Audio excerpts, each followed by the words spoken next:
Dear viewers, আসসালামু আলাইকুম। রান্নাবান্না শেষ, এখন খাবার পালা এবং আজকে খাবো মাছের মাথা দিয়ে।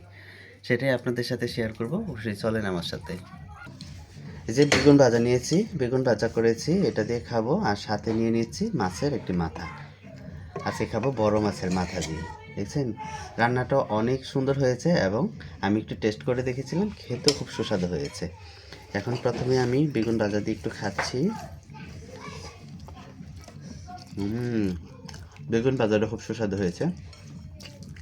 বেগুন অবশ্য আমি খুব পছন্দ করি, কিন্তু আসলে অ্যালার্জির জন্য সবসময় খেতে পারি না, অল্প করে খাই।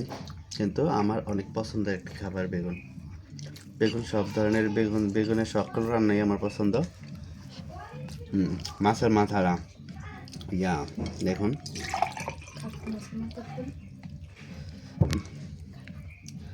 এটা হচ্ছে কার্গো মাছের মাথা। কার্গো মাছের মাথা এটা ওই দিন রেখেছিলাম, বড় মাছ দুইটা। ভাবছিলাম কি করবো, মুড়িগুণ্ড করবো না এটাকে এইভাবে মাথায় রান্না করবো। পরে ভাবলাম না, মুড়িগুণ্ড তো খাই, মাথায় আস্তা রান্না করি। তাই এটা আস্তা রান্না করে নিলাম। বাসায় তো বেশি মানুষ নাই, সবাই বেড়াতে চলে গেছে, দুইজন আছি। ভাবলাম দুইজনে দুটা মাথায় খেয়ে নিই। আর ছেলের জন্য মাছের পেটি রান্না করেছি সাথে। মাছটা খেতে কিন্তু খুবই দারুণ হয়েছে, অসাধারণ লাগছে। আর আমি যেভাবে রান্না করেছি এইভাবে আপনারা রান্না করেও যদি মাছটা খান, দেখবেন আসলে খুব সুস্বাদু হয় রান্নাটা।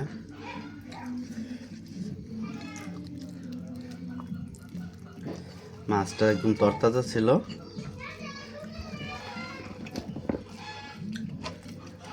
খেতেও খুব সুস্বাদু হয়েছে। আপনারা কারা কারা মাছের মাথা পছন্দ করেন অবশ্যই আমাকে কমেন্ট করে জানাবেন। মাছের মাথা তো কাটা একটু বেশি থাকে, এটা আস্তে আস্তে খেতে হবে। এই মাছের পুরো মাথা যদি খেতে খেতে আপনাদেরকে দেখায় তাহলে অনেক সময় লাগবে। তাই আজ এই পর্যন্তই। আপনারাও খাওয়া দাওয়া করেন। ধন্যবাদ সবাইকে। মাছের মাথা খাই আমি।